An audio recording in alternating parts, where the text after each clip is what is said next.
अब देखो बहुपद कौन सा अलजेब्रिक एक्सप्रेशन कहलाएगा, ठीक है। अब इस पे बात करेंगे। बहुपद को अंग्रेजी में क्या कहते हैं? पॉलिनोमियल। पॉलिनोमियल का मतलब हो गया, पॉली से यही पता चल रहा, एक वर्ड सीखो, पॉली और नोमियल, ठीक है। तो पॉली मीन्स क्या होता है?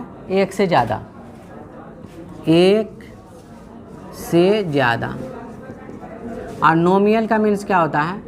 टर्म, यानी इसको पद, एक या एक से ज़्यादा टर्म वाला, पद वाला जो अलजेब्रिक एक्सप्रेशन होगा, जो बीजगणितीय व्यंजन होगा, उसको हम लोग क्या बोलेंगे? बहुपद बोलेंगे। बहुपद में कंडीशंस हैं, वही बीजगणितीय व्यंजन, वही अलजेब्रिक एक्सप्रेशन बहुपद कहलाएगा जिसका चर का घात क्या होना चाहिए? धनात्मक होना चाहिए। अगर चर का घात ऋणात्मक है तो वो वाला अलजेब्रिक एक्सप्रेशन, वो अलजेब्रिक एक्सप्रेशन जरूर कहलाएगा, लेकिन क्या कहलाएगा? बहुपद नहीं कहलाएगा। अगर किसी चर का, अगर किसी अलजेब्रिक एक्सप्रेशन का, यानी किसी बीजगणितीय व्यंजन का अगर घात भिन्न में हो, यानी 2/3 हो, 1/2 हो, 1/4 हो, तब भी वो क्या कहलाएगा? बहुपद नहीं कहलाएगा। ये दो चीज़ का बात ध्यान रखना है। क्या याद रखना है? कि चर का घात पूर्णांक में होना चाहिए, 1 2 3 4 5 6 7 पूर्णांक, वो भी कैसा पूर्णांक? धनात्मक पूर्णांक होना चाहिए, ठीक है। पूर्णांक जीरो भी हो सकता है, पूर्ण संख्या में कुछ भी हो सकता है, 0 हो या 1 2 3 4 5 हो, या प्राकृतिक संख्या भी घात में हो सकता है, लेकिन घात में क्या नहीं होना चाहिए? भिन्न नहीं होना चाहिए, और नेगेटिव नंबर, ऋणात्मक नंबर नहीं होना चाहिए। तो वो क्या कहलाएगा? वैसा व्यंजन जो क्या कहलाएगा? क्या कहलाएगा? बहुपद कहलाएगा। जैसे एग्जाम्पल के तौर पर ये बताओ, 2x + 5, ठीक है, ये बताओ बहुपद है कि नहीं? यहाँ चर कौन है? x पे घात कितना है? 1 है, तो 1 क्या है? धनात्मक नंबर है। तो इसमें से कोई रहा है, चर का घात धनात्मक होना चाहिए, हाँ है, और चर का घात भिन्न नहीं होना चाहिए, भिन्न नहीं है। तो अगर ये, तो क्या हो जाएगा? ये बहुपद होगा। अब देखो दूसरा बात अगर देखें, अगर ऐसा दे दें 2x पे पावर हाफ -3, ये बहुपद है, लेकिन अलजेब्रिक एक्सप्रेशन है, बीजगणितीय व्यंजन है, लेकिन बहुपद नहीं है। तो अभी हम बहुपद की बात कर रहे हैं, तो ये क्या बोलेंगे? बहुपद नहीं है। क्लियर है? अच्छा ये बताओ, अगर ऐसा लिख दें, अगर सिर्फ 5 लिख दें, ये बहुपद है? ये बहुपद है, इसको ऐसा लिख सकते हो, 5 पे पावर x पर 0, वेरिएबल के टर्म में लिख दिया। अगर कोई टर्म है, सिर्फ कांस्टेंट टर्म है, उसको चर में बदलना है, तो x पे कोई भी चर पर पावर 0 कर दो, क्योंकि x⁴ कितना होता है? 1 होता है। 1 × 5 कितना होता है? 5 होता है। क्लियर है?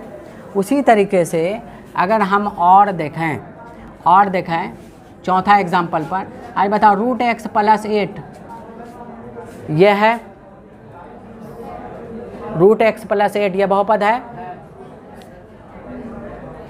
देखो √x + 8 इसलिए नहीं है कि x पे पावर, इसको क्या लिख सकते हो? हाफ लिख सकते हो आप, +8, तो ये क्या हो जाएगा? हमने क्या कहा कि चर का घात भिन्न नहीं होना चाहिए, यहाँ तो चर का घात भिन्न हो गया।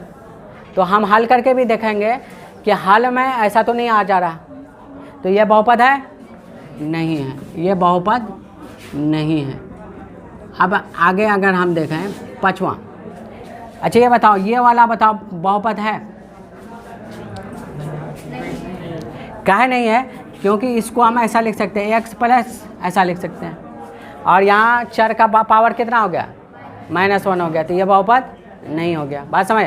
मतलब हमको ये भी सोचना है, डायरेक्ट देख करके ही नहीं करेंगे, हम उसको हल करके भी देखेंगे, और हल करने के बाद अगर इसमें से दोनों कंडीशन फॉलो नहीं कर रहा है, तो इसका मतलब है वो बहुपद नहीं है। यानी चर का घात क्या होना चाहिए? बहुपद का धनात्मक होना चाहिए, 0 भी हो सकता है, लेकिन चर का घात माइनस नहीं होना चाहिए, निगेटिव में नहीं होना चाहिए, और चर का घात भिन्न में नहीं होना चाहिए। क्लियर है? तो ये हम वेरिएबल पहचान लें। आप कोई भी बहुपद बोल सकते हो, तो ये वाला तो अलजेब्रिक एक्सप्रेशन तो है, बीजगणितीय व्यंजन तो है, ये भी तो बीजगणितीय व्यंजन है, लेकिन क्या है? बहुपद नहीं है। तो इस तरीके से एक एग्जांपल और लें, 2x³ + 3x² + 8, बताओ ये बहुपद है क्योंकि चर चर कौन है यहाँ पे, x है। यही सब क्या है, ये दोनों क्या है हमारा, चर है। चर को हम लोग अंग्रेजी में क्या कहते हैं, वेरिएबल है। ये हमारा वेरिएबल है। और ये जो 2 और 3 और 8 ये क्या है, कांस्टेंट है, जिसको हम लोग क्या बोलते हैं, अचर बोलते हैं। कोई दिक्कत? तो अब देखो चर का ही न घात देखना है। चर का घात क्या है, धनात्मक है, भिन्न में नहीं है। यहाँ भी चर का घात धनात्मक है, भिन्न में नहीं है। इसका मतलब ये बहुपद है। अगर हम ये वाला एग्जांपल दे दें, छठा, अगर हम √2 + x² √2 + x² + 3x - 8, बताओ यह बहुपद है। देखो यही दिमाग लगा, हमने क्या कहा, चर पर बात करना है। ये तो अचर पर रूट है, चर पे रूट नहीं होना चाहिए, लेकिन अचर पे कुछ भी हो सकता है। अचर भिन्न भी हो सकता है, अचर निगेटिव भी हो सकता है। तो इसलिए यह बहुपद चर पर देखो पावर 2 है, चर पर देखो पावर क्या 1 है, तो यह क्या होगा, बहुपद है। अब देखो और एग्जाम्पल्स लें, ठीक है।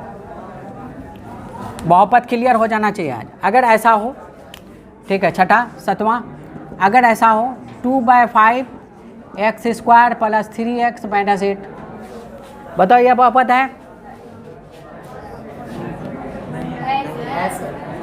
क्योंकि हमने क्या कहा, चर की बात करना है। चर के अलावा जो भी चीज़ कुछ भी हो सकता है।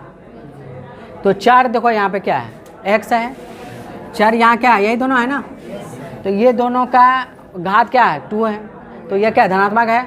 इस चर का घात भी क्या है, 1 है, तो धनात्मक है। बाकी हम तो कांस्टेंट के बारे में कहीं कुछ बोले हैं डेफिनेशन में, तो कांस्टेंट कुछ भी हो सकता है। तो ये बहुपद है, तो ये बहुपद है। अच्छा ठीक है, और एक एग्जांपल लें, तो ये बताओ x² + √3x - 3, यह बहुपद है। ये क्या है,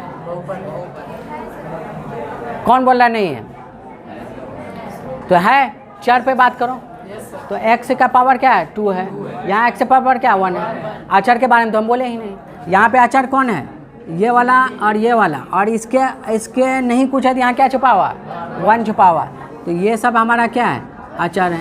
चर कौन कौन है, ये दोनों है। तो चर का देखो घात क्या है, 2 है, धनात्मक आ रहा है। चर का घात क्या है, धनात्मक आ रहा है। अचर क्या है हमारा, बगैर अचर की तो कोई बात ही नहीं। अचर कुछ भी हो सकता है, निगेटिव भी हो सकता है। अच्छा चलो एक तो और देखो, -5x + 3, बताओ ये बहुपद है। भाई चर का घात देखना, चर धनात्मक है, और सब चीज़ ऋणात्मक भी हो, कोई उसके टेंशन नहीं। हमने कहा अचर में कोई लेना देना नहीं।